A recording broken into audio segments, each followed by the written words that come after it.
नहीं नहीं लंबा मानस लंबा।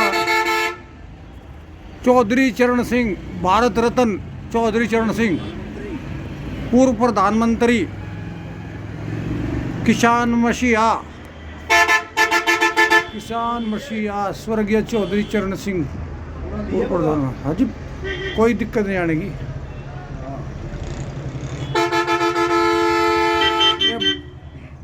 किसानों के मसीहा चौधरी चरण सिंह भारत रत्न से सम्मानित करे गए।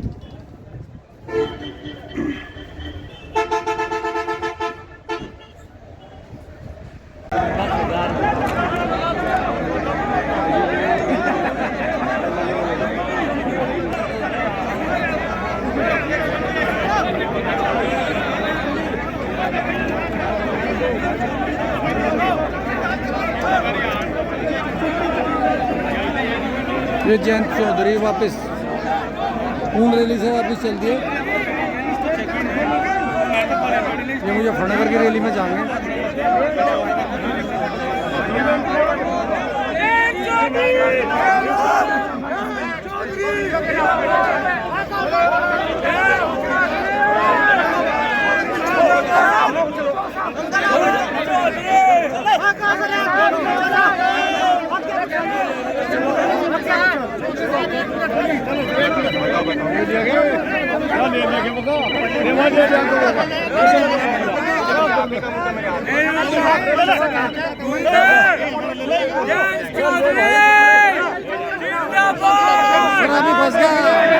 जी इनका भी मैं धन्यवाद करता हूँ।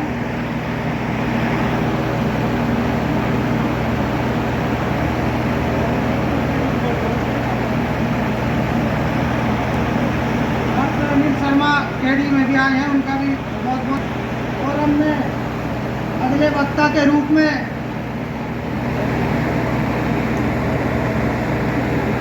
हमारे शामली से विधायक प्रसन्न चौधरी जी हमारे बीच में हैं। विधायक जी बोलते रहेंगे, मैं ब्याज नहीं बीच में।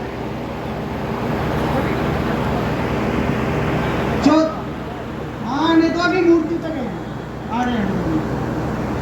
जयंत चौधरी की विशाल ऊन में रैली, जबरदस्त प्रोग्राम है। 2 गाड़ी लेकर के उनका भी बहुत बहुत स्वागत।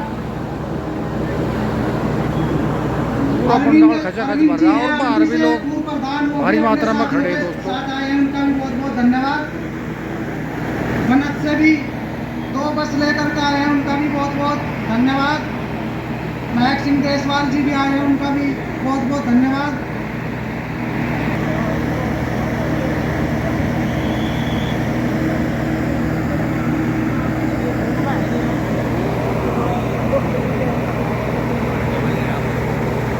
पर्सन वहाँ जा रहा।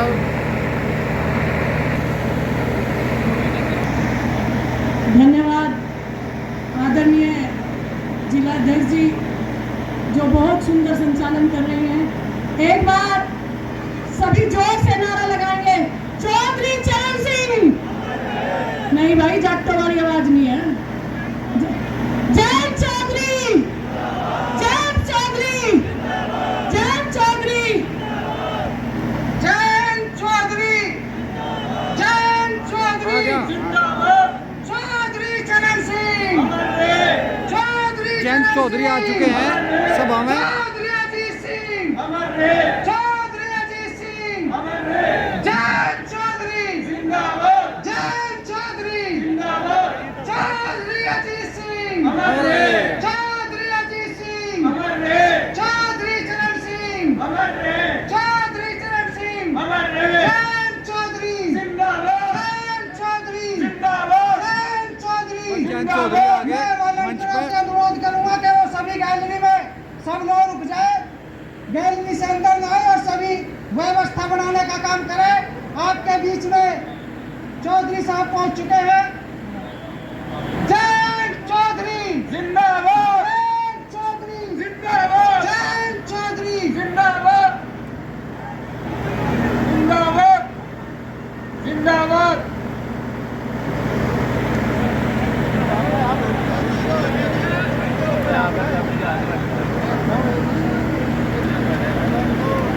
ये जयंत चौधरी पहुंच गए हैं पूर्ण में रैली में।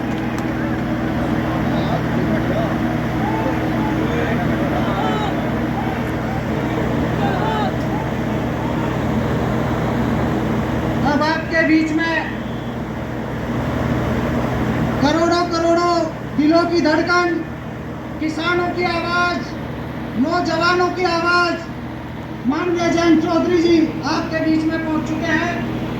मैं आप सबकी तरफ से इनका तहे दिल से शुक्रिया अदा करता हूं, धन्यवाद करता हूं। और अब हमारे राम शरण दास जी के सुपुत्र हैं जगपाल दास जी, उनको पटका पहना करके चोर साहब ने ज्वाइनिंग कराया, मैं उनका भी बहुत बहुत धन्यवाद करता हूं। और अब मैं अनुरोध करूंगा हमारे बोर्ड के चेयरमैन हैं प्रदीप जी, अशोक जी, सतेंद्र नीटू जी, और यहाँ पर जो हमारे दोनों विधायक बैठे हैं, हमारे एमएलसी साहब बैठे हैं, तेजेंद्र निर्वाल जी बैठे हैं। मैं इन सब से अनुरोध करूंगा कि वो माला पहना करके चौर साहब का स्वागत करेंगे और करके उनका स्वागत करेंगे। हम में विधायक पर्सन चौधरी जी, अशरफ अली जी, तेजेंद्र निर्वाल जी, रामपाल प्रमुख जी, दीक्षित जी, एमएलसी साहब अनिल चौहान जी और साहब कैराना, इनसे भी मैं अनुरोध करूंगा कि वो माला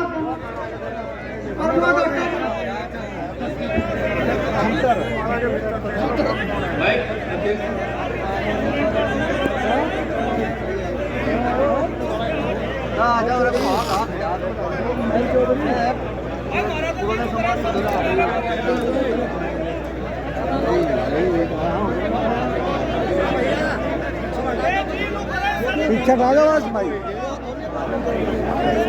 अनिल चौहान जी, रूबी जी भी उनको एक बुका दे करके सम्मान करेंगे चौर साहब का, कि उनको माला पहना करके उनकी ज्वाइनिंग कराएं।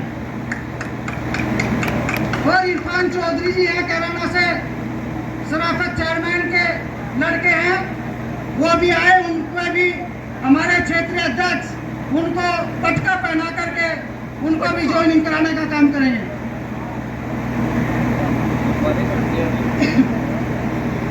भैया यहाँ से खाली कर दो, यहाँ से हाँ चुका फिर बलका भी वो जाएगा वो हाँ जाएगा नहीं, हलवा शरीर है इसका, कोई पेट नहीं निकल रहा, कुछ नहीं। बड़ा बहुत है और वो लोग गाड़ी वाली भी ऐसे ना हाँ है जब तुम बड़ा राजी रही नहीं। वो आ गया राम राम जी हाँ वो तो बुढ़ाला मानस है। काला है स्वर्गीय चौधरी चरण सिंह, स्वर्गीय चौधरी अजीत सिंह, जय चौधरी, जय चौधरी, एनडीए गठबंधन। मंच पर आसीन लाखों करोड़ों युवा दिलों की धड़कन आदरणीय चौधरी जयंत सिंह जी, कैराना से हमारे लोकप्रिय प्रत्याशी, मेंबर ऑफ पार्लियामेंट कैराना आदरणीय प्रदीप चौधरी जी, थाना भवन से विधायक आदरणीय अशरफ अली जी, पूर्व विधायक आदरणीय अब्दुल राव वारिस जी, जिला पंचायत अध्यक्ष का 2 बार प्रतिनिधित्व कर चुके आदरणीय तिरसपाल मलिक जी, हमारे राष्ट्रीय लोकदल के प्रदेश महासचिव आदरणीय ऋषिराज गज्जर जी, प्रदेश महासचिव आदरणीय सतबीर अल्लम जी, भारतीय जनता पार्टी के जिला अध्यक्ष आदरणीय तेजेंद्र निर्वाल जी,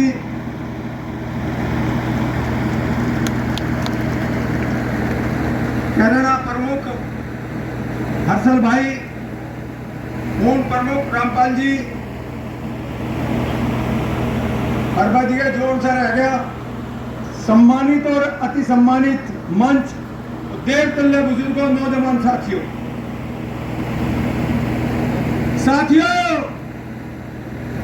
ये चुनाव हमारे स्वाभिमान का चुनाव है, हमारे प्रतिष्ठा का चुनाव है।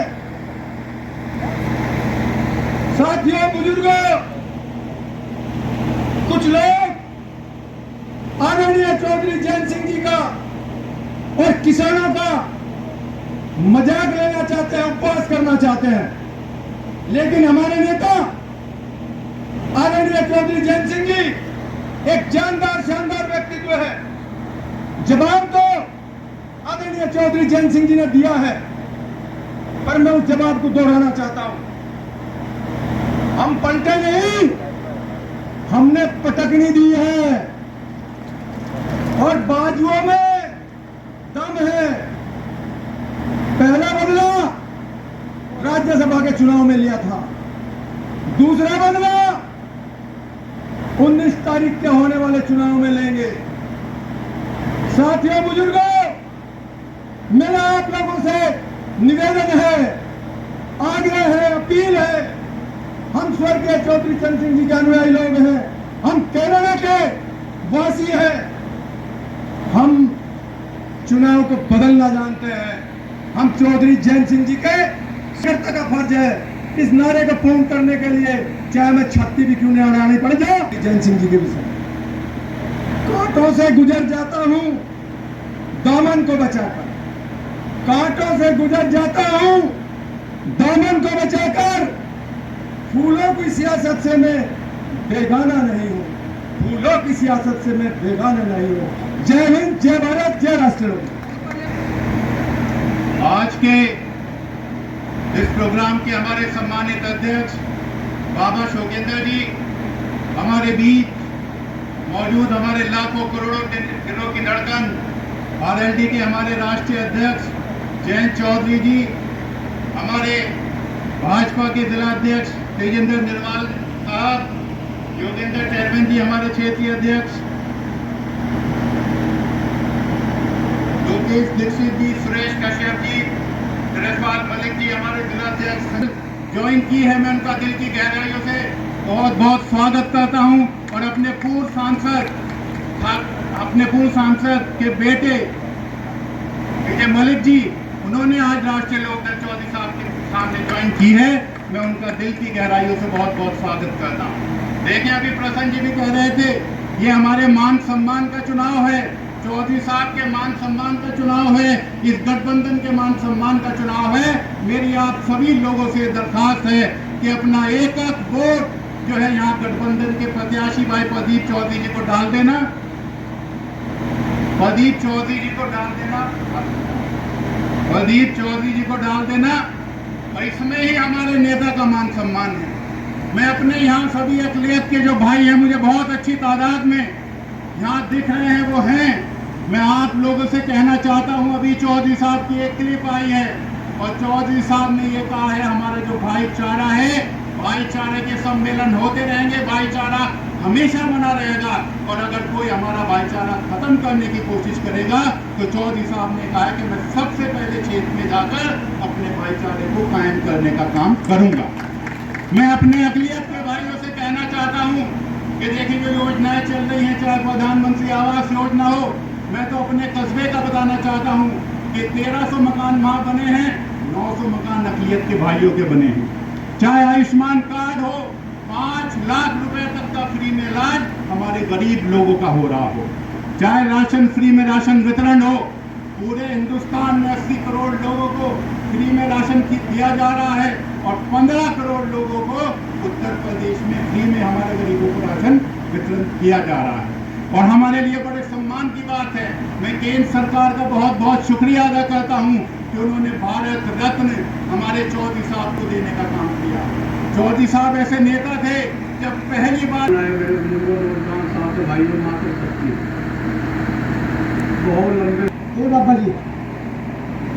बाबा जी मेरे आए और एक एक आदमी का खून पसीना जो सदियों से लगा हुआ था, पहली बार ऐसा लगा कि उनका उचित सम्मान हो गया है।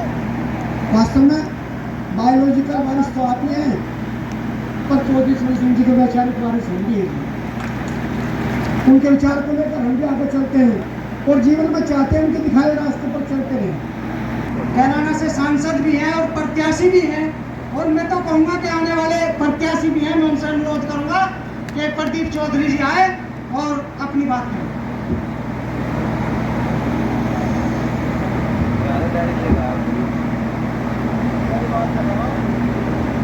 बोलो भारत माता की। भारत माता की। देश की सबसे बड़ी पंचायत का चुनाव करने जा रहे हो और जय में यहाँ तक भी ऊन तक भी आवाज ना जाए तो मजा थोड़ा आएगा। बोलो भारत माता की जय। भारत माता की जय। धन्यवाद साथियों। आज हम सब लोग ऐसे बहुत ही सुंदर कार्यक्रम के अवसर पर यहाँ उपस्थित हैं। इस उपस्थिति के दौरान हमारे आरएनडी के प्रमुख आदर और सम्मान के योग्य जयंत उपस्थित हैं। हम उनका हृदय से अभिनंदन करते हैं, उनका हम स्वागत करते हैं और आप सभी से मैं निवेदन करूंगा कि तालियां बजा करके उनका हृदय से सम्मान करने का काम करें। इस अवसर पर हमारे इस कार्यक्रम के अध्यक्ष आदरणीय सम्मानित हमारे चौधरी शोकेंद्र सिंह जी होने चाहिए थे, वो अब से पहले हो जाते। कहने का मेरा आशय यही है, हम सब लोगों को एक अच्छी विचारधारा के साथ आगे बढ़ने की जरूरत है। आज देश की सबसे बड़ी पंचायत का चुनाव आप लोग करने जा रहे हो। जब देश की सबसे बड़ी पंचायत का चुनाव हो और हम लोग छोटी छोटी बातों में उलझ जाए, उनसे बाहर निकल करके ऐतिहासिक परिणाम देने का काम करना है। आज देश के भले के लिए कई कितने साल पहले मिल जाना चाहिए था, वो सम्मान नहीं मिल पाया था। गठबंधन के बाद माननीय प्रधानमंत्री जी के द्वारा ऐतिहासिक निर्णय लेने का काम किया है। माननीय चौधरी चरण सिंह जी को भारत रत्न से सम्मानित करने का जो निर्णय हुआ है, वो हम सब लोगों के लिए बड़े प्रसन्नता का भाव देखने को मिलता है, क्योंकि ऐसे महान व्यक्ति, किसानों के मसीहा के नाम से जाने जाने वाले व्यक्ति, जिन्होंने हमेशा अपनी आवाज को बुलंद करने का काम किया है, उनके भारत रत्न को मिलने के बाद जिसको हमारे आदरणीय आरएनडी के प्रमुख जयंत चौधरी जी ने ग्रहण करने का काम किया है, हम आप लोगों को ये आग्रह करना चाहते हैं, ऐसे ऐतिहासिक निर्णय पर हम लोग उनका माननीय प्रधानमंत्री जी का आदर से धन्यवाद करते हैं, अभिनंदन करते हैं। सीमा की रक्षा करते समय ना उन्होंने छुट्टी देखी, ना उन्होंने ये देखा कि खाना कब मिलेगा, ना उन्होंने प्यास की चिंता करने का काम किया, ना गर्मी की चिंता करने का काम किया, ना ठंड की चिंता करने का काम किया, ना छुट्टी की चिंता करने का काम किया, ना ये सोचा कि हमें अपने माँ बाप से मिलने का अवसर कब मिलेगा, अपने पति बच्चों से मिलने का अवसर कब मिलेगा। करोड़ों युवाओं के दिलों की धड़कन, इस देश की आन और बान शान, माननीय जयंत चौधरी जी से अनुरोध करूंगा, दिलों की धड़कन और युवाओं की आवाज हमने राष्ट्रीय अध्यक्ष राष्ट्रीय लोकदल जयंत चौधरी जी आपके बीच में है। जयंत चौधरी, जयंत चौधरी।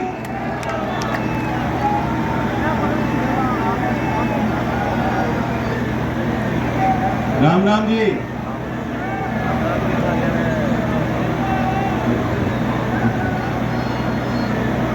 हमारे इस लोकसभा क्षेत्र से सांसद के तौर पर आपकी सेवा करने वाले और दोबारा हमारे संयुक्त प्रत्याशी सुदीप चौधरी जी, भारतीय जनता पार्टी के जिलाध्यक्ष पूर्व विधायक गिरवाल जी, भारतीय जनता पार्टी और लोकदल सभी पदाधिकारी सामने बैठे हम सबके अभिभावक आए हैं, जो अभिभावक हैं, लोग जो कर सकते थे हमने किया। आपने लोकदल के लोगों ने चौधरी अजीत सिंह जी के जाने के बाद मुझे एक जिम्मेदारी दी और मेरी यही कोशिश है कि मैं ऐसे फैसले समय पर लूं जिसका लाभ और प्रभाव आपकी जिंदगी में पड़े। उन क्षेत्र के, इस गांव के लोग, आसपास क्षेत्र के लोग, आप हमेशा सामाजिक कार्यों में तत्पर रहते हैं। मुझे खुशी भी जानकर अभी बीते दिनों में शहीद भगत सिंह जी के परिवार के भी, उनके परिवारजन यहाँ आए, आपने भरपूर उनका स्वागत किया, सत्कार किया, उनकी बातें भी यहाँ मंच सजा के सुनी। मुझे वो भी दिन याद है जब ये चौधरी साहब की मूर्ति का अनावरण हुआ, जिस तरह की आज बैठक हो रही है, एक उमंग, एक उत्साह, एक भावना आपने प्रकट की उसी तरीके से उसी मिजाज और मन दिल लेके आप लोग आए थे। मुझे हमारे चौधरी सूरजमल जी की भी याद आ रही है, क्योंकि जहाँ आपने मुझे बैठा रखा, मेरे बगल में वो बैठे थे और उन्होंने मेरा हाथ पकड़ा, मुझे आशीर्वाद देना चाह रहे थे। मैं उनका हाथ पकड़ के मुझे महसूस हुआ कि आपको तो बुखार हो रहा है जोर से। तो बुखार तो हो रहा है, लेकिन मुझे तो आना था। चौधरी सूरजमल जी भी कभी कोई सामाजिक मंच छोड़ते नहीं। मैं उनको भी आज इस मंच के माध्यम से सब लोग, हमारे परिवार के लोग हैं, श्रद्धांजलि अर्पित करता हूँ। जहाँ तक बात अब चुनाव की है, चुनाव की जानी चाहिए, बिना किसी लाभ लपेट के। लोग मुझे अच्छी तरह जानते हैं। 3 क्षेत्र ऐसे हैं जहाँ के लोग मुझे बहुत अच्छी तरीका जानते हैं। एक तो मथुरा, इनके वहाँ मैं चुनाव भी लड़ा, सांसद रहा। इस क्षेत्र से कई गुना ज्यादा वहाँ गांव, छोटे छोटे गांव, 10-15 घर के मजरे हैं। कभी उनकी बसावट हुई बड़े गांव से निकल के, निकासी उनकी, और उनकी वहीं पे सब परिवार, वही उनका गांव। फिर भी मैंने कोई छोटा गांव वहाँ छोड़ा नहीं है, हर गांव में मैं गया। उसी तरीके से बागपत क्षेत्र तो ऐसा है जो आप जानते हो, चौधरी चरण सिंह जी के समय से चौधरी अजीत सिंह जी वहाँ चुनाव लड़ते भी थे और जीतते भी थे। पिछला चुनाव में वहाँ से लड़ा। तीसरा क्षेत्र यह आपका है, क्योंकि कैराना में जब बाई इलेक्शन हो रहा था, मुझे लगता कि इस क्षेत्र में भी कोई गांव अछूता नहीं रहा जिसमें हमारा आपने जाके प्रयास किया। तो आप तो मुझे अच्छी तरह जानते हो, कोई बात मेरे चेहरे पे या जुबान पे ना आए उससे पहले आप मेरी बात को इशारे के तौर पे समझ जाओ। रणनीति, सामाजिक जीवन और राजनीतिक जीवन में रणनीति होनी चाहिए, यही नेता का काम होता है। शतरंज भी यहाँ खेलते होंगे, किसी को शौक है शतरंज? यहाँ तो करना छोड़ रहे शतरंज में एक ऐसी चाल हो कि प्रतिद्वंदी ये दिखाता है कि मैं कमजोर हो गया और फिर मात दे देता है। कुछ हमारे साथ ऐसा ही करना चाहती थी सामने वाली पार्टी। जिनके साथ हम थे वो हमें बेगम दे रहे थे और राजा मारना चाह रहे थे। बताओ,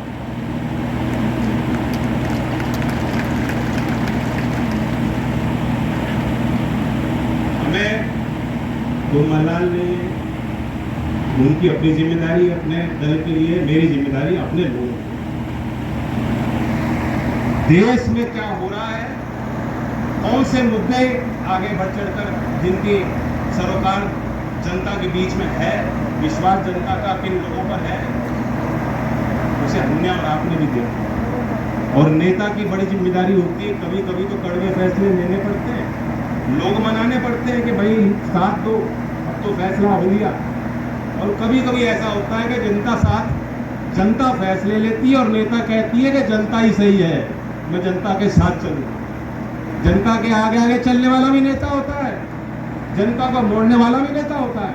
और कभी कभी जो जनता का निर्णय, जनता का मिजाज, जनता का जो मन, कौन सी बात जनता को ठीक लग रही है, उस बात के साथ खड़े होने वाला व्यक्ति भी नेता होता है। और मैं लोकदल वालों को समझा सकता हूँ, मैं तो लोकदल के लोगों से खास तौर से बात करने आया। बीजेपी के उम्मीदवार है ही हमारे, लोकदल वाले पूरे अधिकार के साथ इनसे काम भी लेंगे और लोकदल के मान सम्मान और कार्यकर्ता के मान सम्मान के लिए हम कसर कर भी सकते हैं, ये कसर नहीं छोड़ने। लेकिन मैं लोकदल के लोगों से खास तौर से बात यही करना चाहता हूँ कि हमने और आपने तो संघर्ष किया। अब आप भी सोचिए, हमारे जो मुद्दे हैं, आप किसान की तरफ देखिए, किसान की अगली पीढ़ी जो है, चौधरी अजीत सिंह जी क्या हमारे क्षेत्र के लिए चाहते थे, वो चाहते थे कि यहाँ जमीनें तो उतनी छूटी रह गई, बंटवारे होते रहे, आगे भी होंगे। सामाजिक व्यवस्था कुछ ऐसी है कि खेती के लायक जमीन तो और कम बचेंगे, जब तक कोई दूसरा स्रोत खड़ा नहीं होगा रोजगार। खेती से अलग हटके भी औद्योगिक क्षेत्र में बहुत विस्तार होने की जरूरत है। उत्तर प्रदेश में लास्ट चीनी का उद्योग चौधरी अजीत सिंह जी ने स्थापित किया और उसके बाद कोई बहुत ज्यादा तरक्की हमने होती नहीं देखी। अब हमने देखा है कि सरकार ने जो केंद्र में है, उन्होंने एक इच्छा शक्ति उनकी है जो प्रबल है, जो दिखाई पड़ती है। इनके नजर में कोई काम छोटा नहीं। जब तक ये सोच हम समाज में और नेताओं में पैदा नहीं करेंगे कि काम कोई कमजोरी या छोटा नहीं, खासकर मजदूरी करने वाला मजदूर, जो कारीगर है, कुम्हार है, लोहार है, सुनार है, जो हाथों से काम करते हैं, आपको लगता है कि यार ये बहुत छोटे हैं। कई बार मुझे लोग आके मिलते हैं कि हम तो बड़े छोटे समाज से, मुझे टोकना पड़ता है कि छोटा समाज क्या मतलब।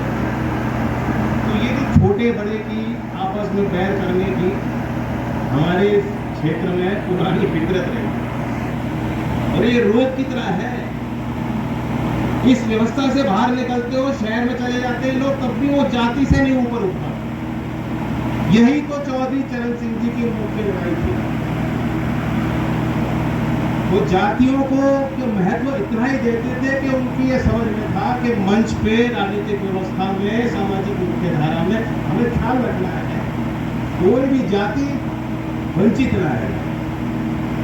इसलिए बहुत से ऐसे समाज के लोग जिनको कभी मौका नहीं मिला, चौधरी साहब ने बीकेडी के समय से उनको चुनाव भी लड़ाया, संगठन में हुआ। आज वही हम स्थिति देख रहे हैं, वही एक राजनीतिक सोच देश में विकसित करने की कोशिश सरकार में बैठे लोग कर रहे हैं।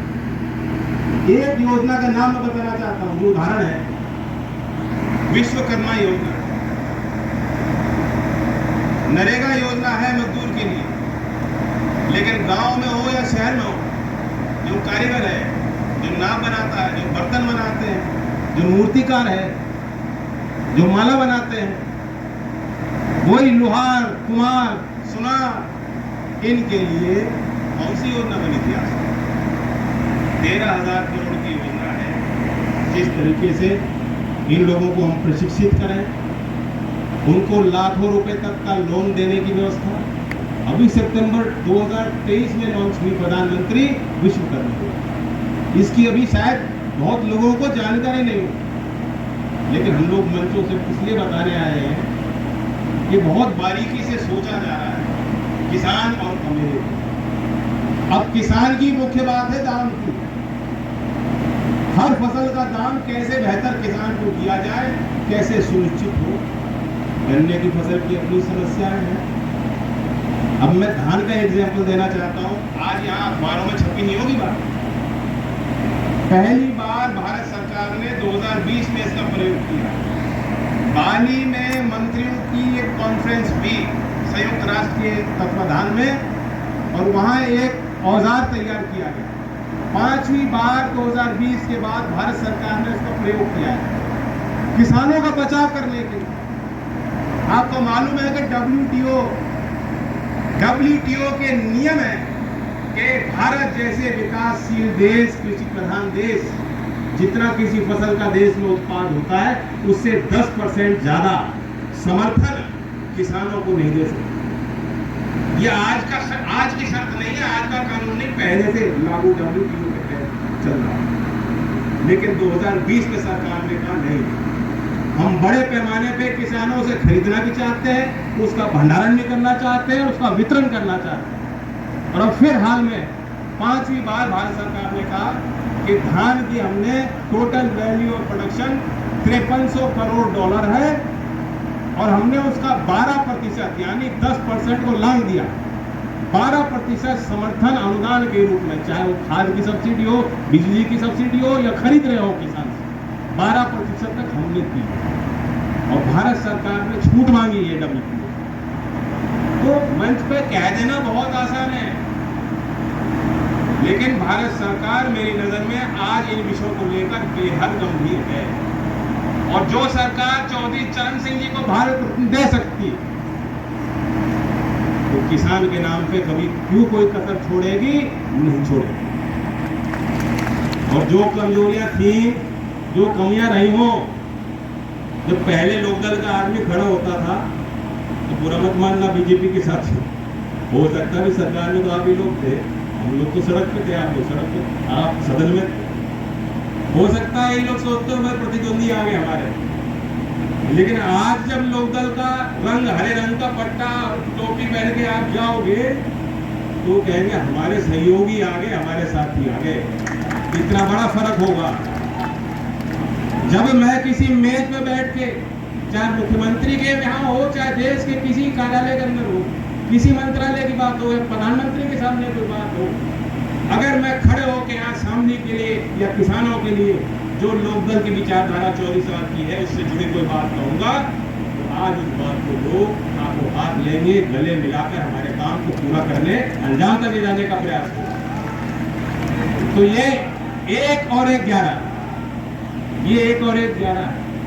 अब अखिलेश जी तो मुझे 6 और 7 का गणित सिखाना चाहिए,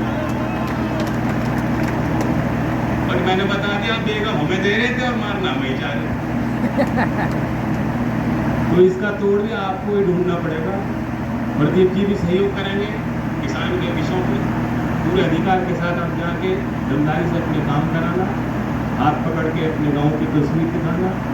ओम के लोगों का, इस क्षेत्र के लोगों का विशेष तौर से मैं धन्यवाद देता हूँ। यहाँ से मुझे जाना है मुजफ्फरनगर और फिर बिजनौर, आज कार्यक्रम बिजनौर क्षेत्र के। मैं आखिर में कहता हूँ, अगर आप बागपत से डॉक्टर राजकुमार सांगवानी का नाम सुना है कि नहीं सुना, करीब से देख रखे, मुझे लगता है कि कितने लोग यहाँ चुनाव लड़ चुके, बताओ लोकदल वाले कितने लोग चुनाव लड़ चुके, जिला पंचायत, विधायक, आप सबके चुनाव में डॉक्टर सांगवानी जी करने आए थे, मदद करने आए थे। और चंदन चौहान नौजवान है, संजय चौहान जी के बेटे, उनको भी जानते हो आप। अगर उन दोनों सीट पे लोकदल को जिताना चाहते हो तो जितने वोट से पिछली बार जिताया था उससे ज्यादा वोटों से प्रदीप जी को जिताना अनिवार्य है,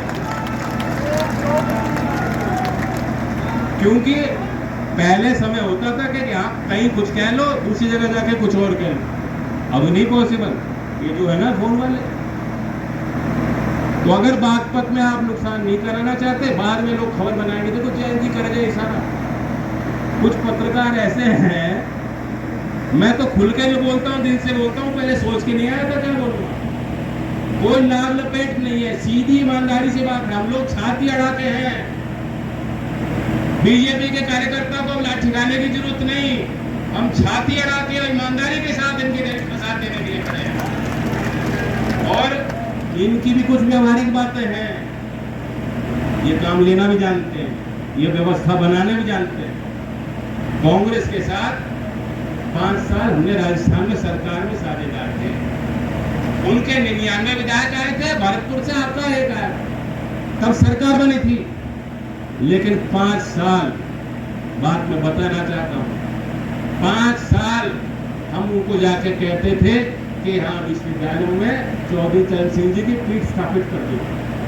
राज्यपाल से हमारे लोग मिलके आए, राज्यपाल जी ने कहा मैं तो इंतजार कर रहा हूँ, राज्य सरकार प्रस्ताव तो भेजे। और फिर जब चुनाव आया, पिछली बार 2 सीट दी थी, इस बार 1 काट के 1 कर दी। कहीं पूछा नहीं कि प्रचार करने आ जाओ, मैं तो उनकी मदद करता। यहाँ बीजेपी 13 तारीख में मुझे बीकानेर और चुरू बुला रही है कि आइए और 400 पार का नारा देके मोदी जी को मजबूत कीजिए। तो ये तो फर्क दिखाई दे रहा होगा लोकदल वालों।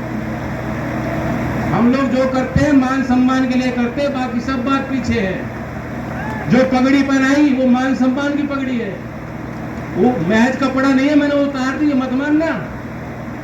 चौधरी अजीत सिंह जी के जाने के बाद छपरौली में जब आपने मुझे पगड़ी पहनाई है तो मैं तो ये मानता हूँ कि पगड़ी आपके मान सम्मान, तो मान सम्मान की रक्षा भी आपको करनी है, हमारे गठबंधन को मजबूत बनाना। धन्यवाद। जय हिंद, जय भारत। जय हिंद, जय भारत।